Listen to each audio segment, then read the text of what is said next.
Welcome to your Barbados Today evening news updates for Tuesday, October 13.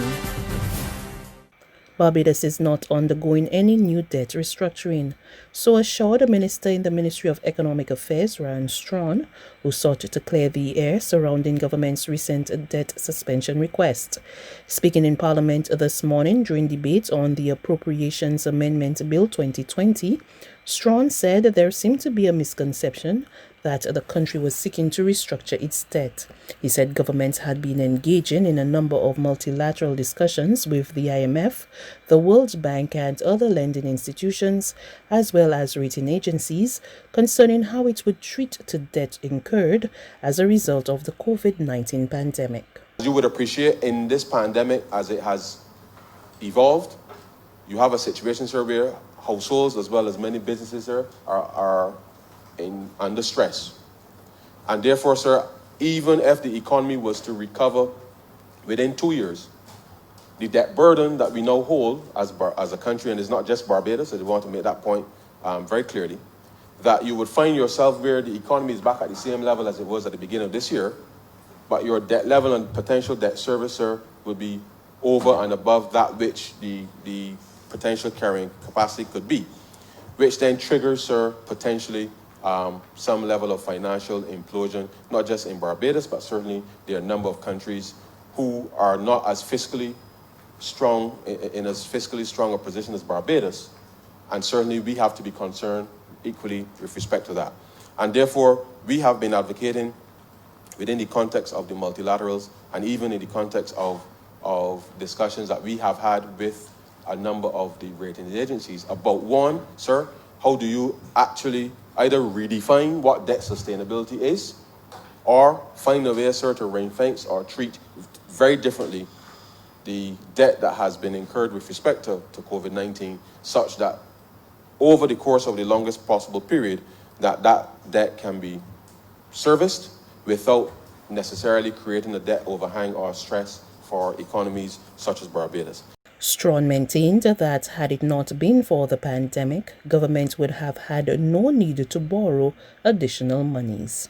In the event that it might have been misinterpreted that Barbados was somehow contemplating new debt restructuring, I can say to this honourable chamber that that is not what is being contemplated, because if there was no COVID this year, sir, we would not have needed to borrow any of the monies that we borrowed already.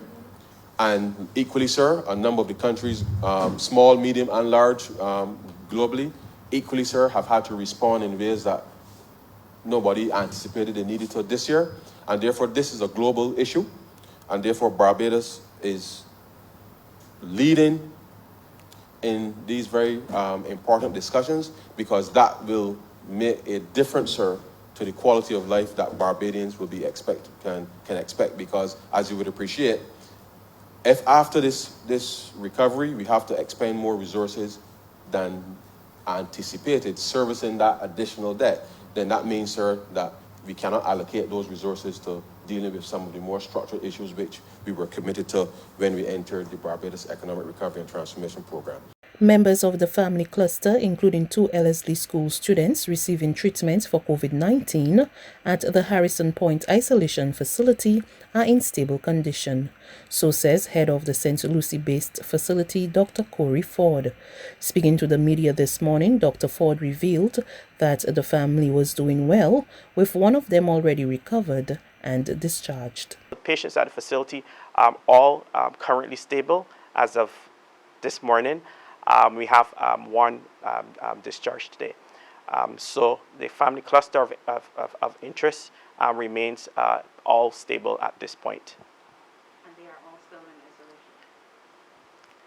isolation? At this particular point, one was discharged from isolation at this point. So all are well. Dr. Ford was speaking following a handover of recreational and educational equipment for the facility through the collaborative effort of several businesses.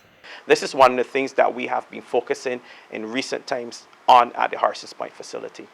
And it's with that I say this, that we are extremely thankful to all the donors that I have mentioned and those to come for providing these strategic things. So just providing a tablet to assist a child in maintaining their education is strategically important, and I thank you for that. Providing coloring books, toys. I see here also it looks like a badminton or something looking like badminton. I think these are strategically important for patients at facilities who sometimes stay up to 14 days. So it keeps that recreational part in place, and it also plays an important part in maintaining the mental stability of the patients at the facility, the clients at the facility. So I just again want to thank you so much for stepping out in a time in a country where things are difficult. And I think you will set the example for many, like I said before, many to come. And we would ask many of you out there, I know everything is difficult out there, to help us to do this. Spokesman for the group of businesses, Joseph Steinbock, said all the donors were willing and ready to help. I know that things are tough in the island. They're tough for all of us. All of our companies are feeling the downturn. But by the same token, we realize this is when the country needs us more than ever, and we're prepared to play our part. And so it's with a great pleasure that we present these computers, actually tablets, so that kids at Harrison's Point will be able to continue their schoolwork, and those that are not at school would have some way of passing the time, and lots of games and activity stuff that kids can play to keep themselves busy. I suspect that some of the adults will be playing some of the other games like the Scrabble and different things like that to keep themselves busy as well. Gabriel Shando, head of Qualiton St. John, was remanded to HMP Dodds until November 10th after appearing before the St. Matthias Magistrates Court today on several charges, including 2 counts of murder. The 23-year-old is charged with the February 16 murder of Kerwin Howell and the death of Roger Moore, which occurred on August 18th. He was not required to plead to the indictable charges when he appeared before Magistrate Elwood Watts this morning. The unemployed man is also charged with possession of a firearm, 23 rounds of ammunition, possession of cannabis, and receiving stolen property. There's regional and international news after this short break.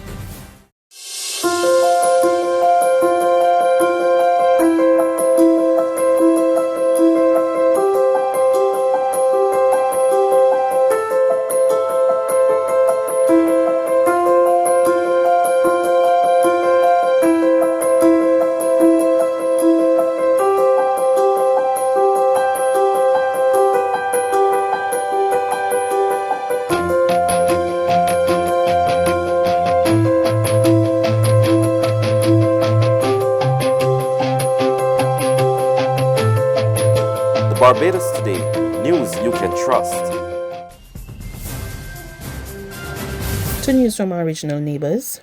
Trinidad and Tobago's Attorney General says the country recorded a major reduction in murders so far this year when compared to the same period last year. More in this report from TV6 News. Under our management, we have managed to see a drop in the number of murders without calling a state of emergency. That means that the system is working, Madam Speaker. Attorney General Faris Al-Rawi, as he contributed to the 2021 budget debate in the House of Representatives on Monday. In 2019, there were 539 murders in Trinidad and Tobago. The AG made reference to comments made just under 2 weeks ago by Police Commissioner Gary Griffith. It's the first time in the history of this country, 100 less murders at any time in a year in comparison to the same period last year. The top cop said it was not because of the COVID pandemic. Mr. Al-Wari said several laws to deal with what he called hard crimes were passed during the first 5 years of the PNM administration, led by Prime Minister Dr. Keith Rowley, which is now in its second term. That is why the Commissioner of Police, and I don't like to do this, but let me say it, was able to report to the country that year on year, we are nearly 100 murders less this year. And let me point this out. The only time that has been a statistical statement of similar measure was when the UNC called a state of emergency in Trinidad and Tobago. And finally, the International Monetary Fund is projecting a deep recession in 2020, with global growth projected to be minus 4.4%. IMF chief economist Gita Gopinath made the projections in the latest update on the World Economic Outlook forecast as the world tries to bounce back from the economic turmoil caused by the COVID-19 pandemic. So we continue to project a deep recession in 2020 with global growth projected to be minus 4.4%. Now this is a small upgrade relative to our June numbers. We expect growth to rebound partially in 2021, coming back to 5.2%. However, with the exception of China, for all advanced economies and emerging and developing economies, excluding China, we are projecting output will remain below 2019 levels well into 2021. Therefore, we see that the recovery from this catastrophic collapse will likely be long, uneven, and highly uncertain. That's news. But for the very latest, visit us at www.barbadostoday.bb. You can also subscribe to our e-paper, email updates, or like us on Facebook, and sign up for our breaking news alerts via WhatsApp. We're also on Izumi Media in bus terminals, as well as screenplay at supermarkets and gas stations near you. And you can also hear us on Mix 96.9 FM and Capital Media HD 99.3 FM.